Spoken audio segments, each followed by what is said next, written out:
Hello and welcome back to Liam Doesn't Know Ball, or whatever I call this channel now. I am here with a little video. It's Wednesday, so, a little probably early to be talking about next game week. It's kind of that weird point where you're still probably talking about last week. Transfer window's still open, so there was a lot of drama with Isak last night. He put out a statement. Newcastle put out a statement. I'm not covering that just because I'm not a Newcastle fan. Matty Cash is linked with Nottingham Forest. He's also in talks with Aston Villa to extend his contract because he's out of contract in 2 years. So kind of that time to put an extension in just to kind of protect his value. But that's not the purpose of this video. The purpose of this video is to talk about the lineup that I would like to see Aston Villa put out against Brentford on Saturday. Standard 9 a.m. for me, kickoff, 3 p.m. in the UK. So I'm not remotely saying this is a predicted lineup. I'm not saying this is the lineup that I actually, funnily enough, before I hit record, saw a lineup that I didn't necessarily... Well, first of all, it included Kansa, so I don't know what they were doing, but this is the lineup that I would like to see. So without further ado, goalkeeper... I said in my little rant that Emi Martinez, before I interrupted myself, that Emi Martinez was only suspended for 1 game, so because it wasn't deemed to be violent conduct, therefore it was just a denial of a goal-scoring opportunity, so he will be back this week against Brentford. Bezo did, like I said, very well, can't complain. He had 3 saves, one of them early in the game. Very good save.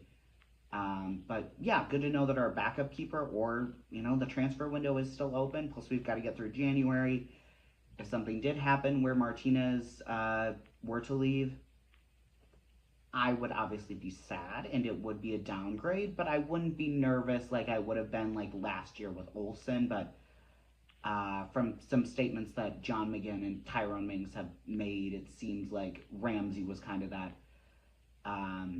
SCR, FFP, PSR, whatever the acronyms are now, he was kind of that sacrifice. And I mean, how much of a sacrifice was it? He gets to play Champions League football. So, Martinez in at goalkeeper, Matty Cash at right back, Andres Garcia isn't back, Kansa suspended, Bogard has played right back and played it pretty well, but I want the senior right back playing right back. I'm also hoping he can get some confidence, but that's another discussion.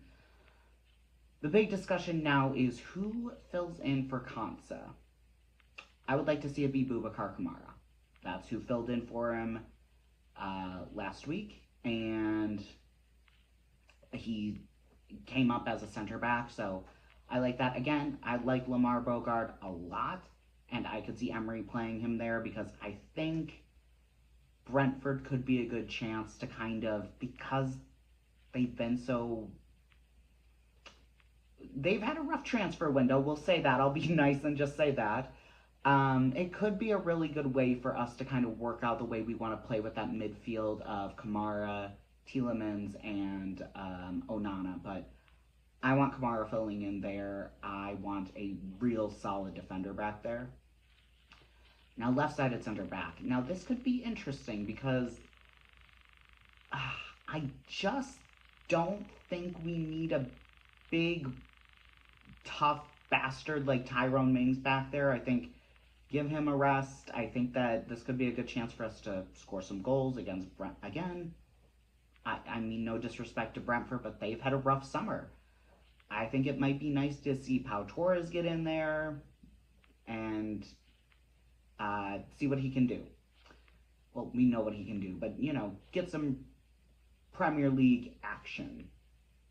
Left back, I would like to see Ian Matson play, but again, if Luka Dean plays, that's perfectly fine. I think that our left back department is very solid. I don't really have a problem with either of them playing. Whenever I see whoever's playing at left back, as long as it's one of those two, I'm fine. And then moving into the midfield, so I'm thinking a 4-2-3-1, and then midfield double pivot of Yuri Tielemans and Amadou Onana, because Yuri Tielemans, I've said it before, I like him in that deep-lying playmaker role. Amadou Onana, and honestly, with Amadou Onana in there, he covers so much ground. He's such a big unit. He's got those long legs. He can cover. So if you want Tielemans to work on getting forward, he can do that.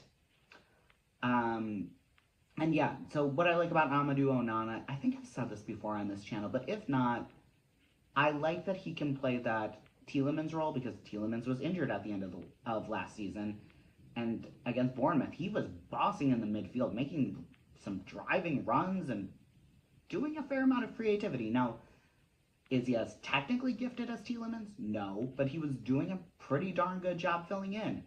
And as that holding midfielder while Kamara's playing center back, he does a pretty darn good job. So I'd like to see those two in midfield in a double pivot. And then the three playing behind the striker, I want... Now, on the out wide, I don't think Gassond is going to get into the starting 11 quite yet.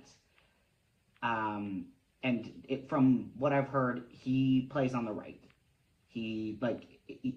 Because he's right-footed, you would think he would play on the left and then cut in, but apparently it just doesn't work. He is a pretty straight shot. He doesn't really get that curve. So, but either way, I don't think he's going to be starting quite yet. I think he might get another, or get a 30-minute cameo or so.